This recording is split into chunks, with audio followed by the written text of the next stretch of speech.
बात करते हैं लोकतंत्र की प्रमुख विशेषताओं की। तो ये आपसे निबंधात्मक प्रश्न पूछा जा सकता है कि लोकतंत्र को परिभाषित कीजिए और लोकतंत्र की प्रमुख विशेषताओं का वर्णन कीजिए।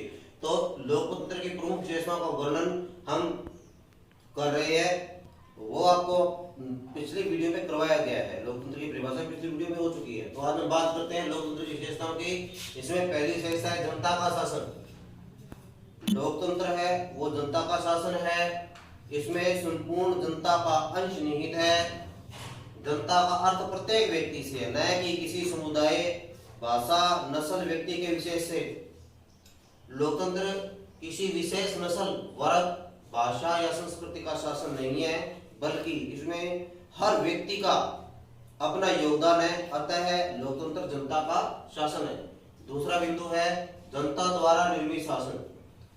लोकतंत्र जनता द्वारा निर्मित शासन है क्योंकि इसमें संपूर्ण शक्ति जनता के हाथों में निहित है।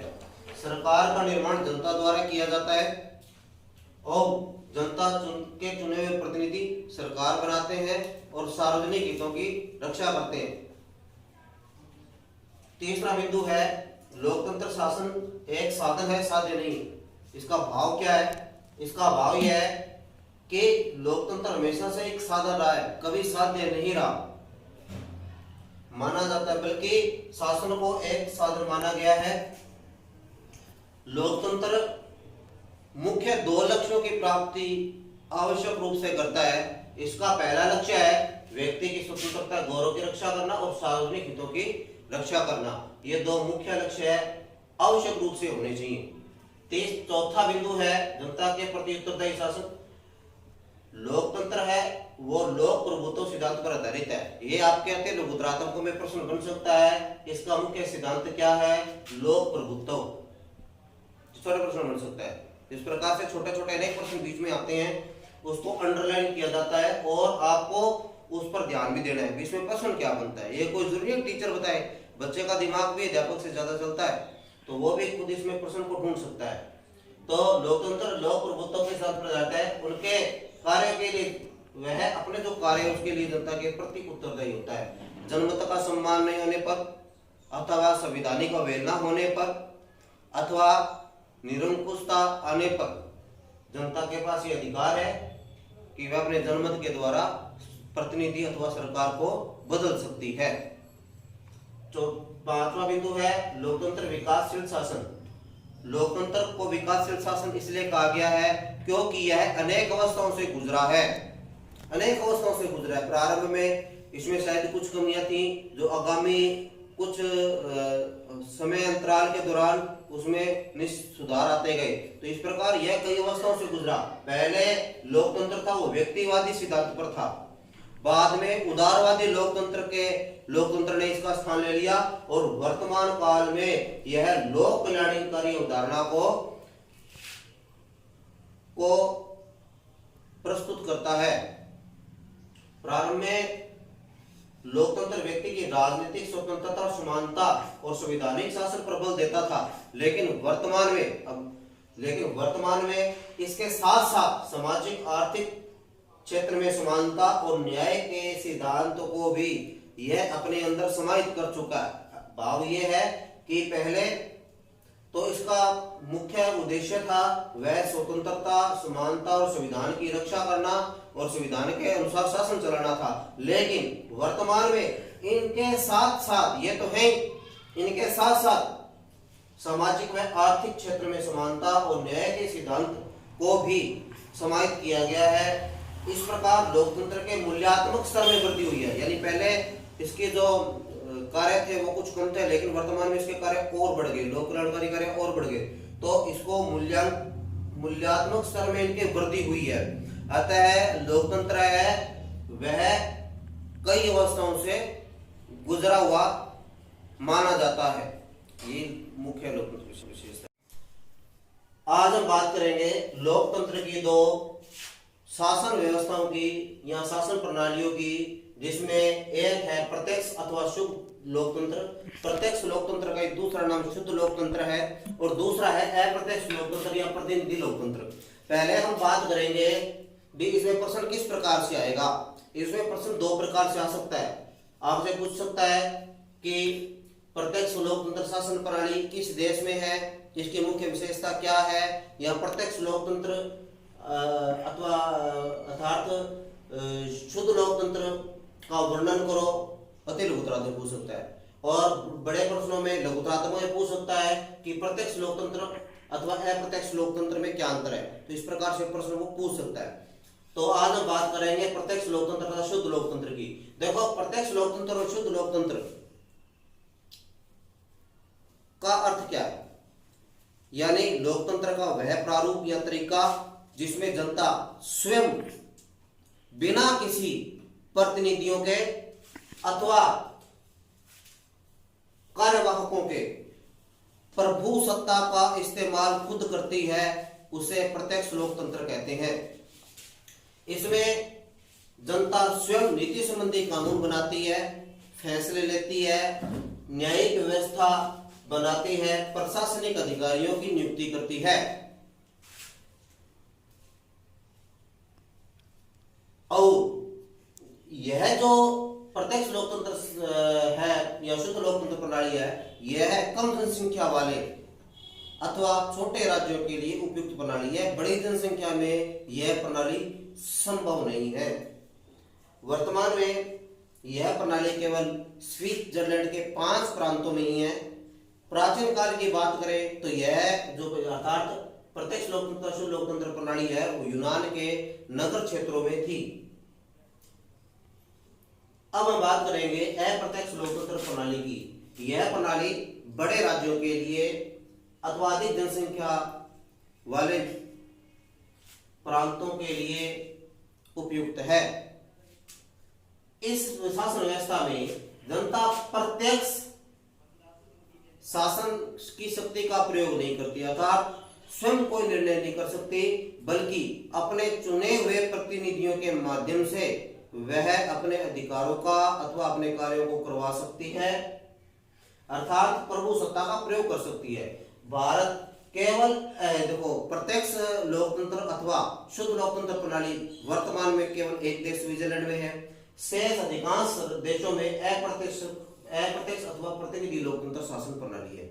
अमेरिका में ले लो, भारत में ले लो, यही प्रणाली है। तो आपसे पूछे कि भारत में कौन सी लोकतांत्रिक शासन प्रणाली है, तो आप कहोगे अप्रत्यक्ष अथवा प्रतिनिधि लोकतंत्र। इसमें क्या होता है, इसमें जनता अपने चुने हुए प्रतिनिधियों के माध्यम से प्रभु सत्ता का प्रयोग करती है। प्रत्यक्ष में जनता यह कार्य स्वयं करती है, ये मतलब मुख्य रूप। जेएस मिल विद्वान, ये इसकी कोटेशन आपने याद करनी है, के अनुसार अप्रत्यक्ष या प्रतिनिधि लोकतंत्र एक ऐसी व्यवस्था है जिसमें संपूर्ण जनता या जनता की बहुसंख्या शासन प्रणाली की शक्ति का प्रयोग अपने उन प्रतिनिधियों के माध्यम से करती है जिन्हें वे समय समय पर चुनती है। ये कोटेशन है, ये इंपोर्टेंट कोटेशन आपको याद करनी है, जेएस मिल की है। डाइसी के अनुसार लोकतंत्र वह शासन प्रणाली व्यवस्था है जिसमें राष्ट्र का अधिकांश भाग शासक है। अर्थात कहने का भाव क्या है कि जनता ही शासक को चुनती है, उसके अपना मत देती है, उसी के हाथ में सब कुछ है। अतः अधिकांश भाग राष्ट्र का अधिकांश भाग शासक होता है डाइसी ने।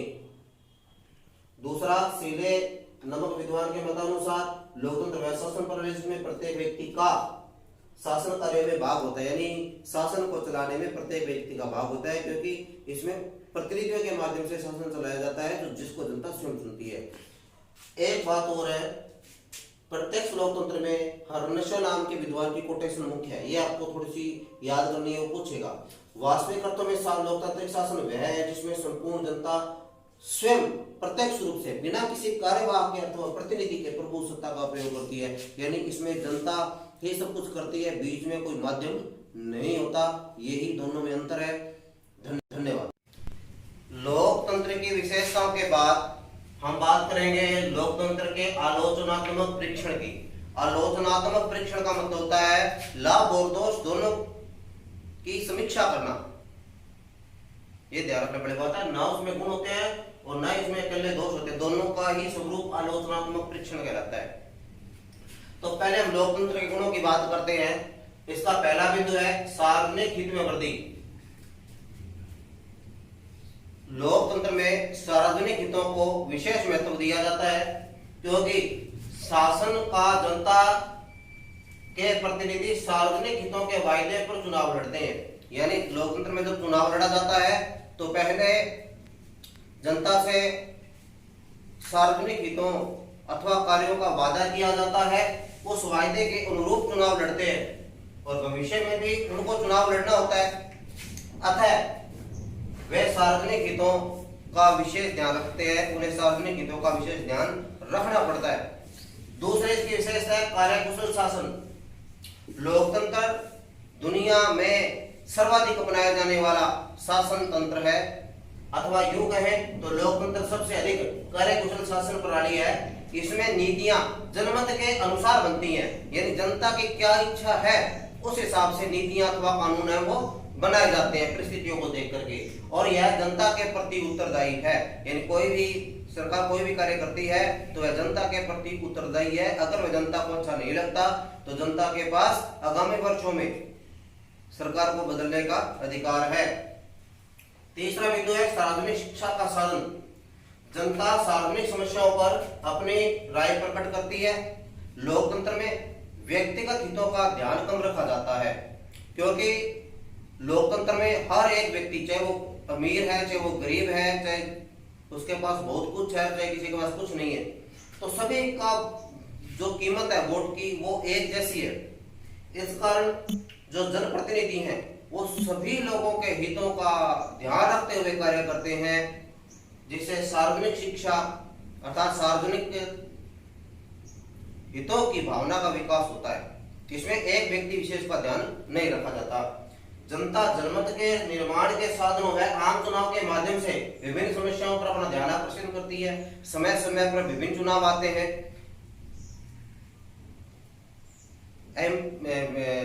सांसद के, विधायक के अथवा निजी निकायों के, उसमें जो वहां के जो नागरिक हैं वो विभिन्न समूहों, वर्गों अथवा विभिन्न प्रकार के माध्यमों के द्वारा जो समस्याओं का ध्यान है, समस्याएं हैं उनका ध्यान प्रतिनिधियों जो चुनाव में लड़ रहे हैं उनकी ओर आकर्षित करते हैं। नागरिक अपने अधिकारों व कर्तव्यों के प्रति जागरूक होते हैं। उनको पता चलता है कि हमारे क्या अधिकार है, हमारे क्या कर्तव्य हैं, तो लोकतंत्र के माध्यम से वे अपने अधिकार व कर्तव्यों का पूर्ण प्रयोग कर सकते हैं। अन्य किसी भी तंत्र में उनके पास इतने अधिकार और इतने कर्तव्य नहीं है। चौथा बिंदु है नैतिक शिक्षा का साधन। लोकतंत्र नैतिक शिक्षा का साधन है, अर्थात परहित माने दूसरों के हित की बात करता है, दूसरों के हित की शिक्षा देता है। लोकतंत्र में व्यक्ति परिवार की संकीर्ण मानसिकताओं, संकीर्ण का मतलब होता है छोटी सोच, संकीर्ण मानसिकताओं से उठकर, यानी पहले व्यक्ति क्या होता है अपने परिवार के, अपने बच्चों के बारे में सोचता है, लेकिन लोकतंत्र के अंदर जो प्रतिनिधि हैं वो उनका दायरा केवल परिवार में होकर सार्वजनिक हितों तक विस्तृत हो जाता है। यानी हर व्यक्ति को सुविधाएं मिले, हर व्यक्ति हर क्षेत्र में विकास हो, तो सार्वजनिक भावना का विकास होता है। वह नागरिकों के साथ उदारता, सहानुभूति अथवा सहयोग का व्यवहार करता है। कोई भी जनप्रतिनिधि किसी के साथ अभद्र व्यवहार करने से परहेज करता है, क्योंकि उसको आगामी वर्ष में फिर उसके पास जाना है। अतः जो जनप्रतिनिधि हैं वो जनता के साथ सहयोग और सहानुभूति और उदारता का व्यवहार ही करेंगे, तो ये लोकतंत्र की एक खूबी है अर्थात विशेषता है। पांचवा है देशभक्ति की शिक्षा। लोकतंत्र के अंदर देश अथवा राज्य केवल जीते हुए प्रतिनिधियों की संपत्ति नहीं है।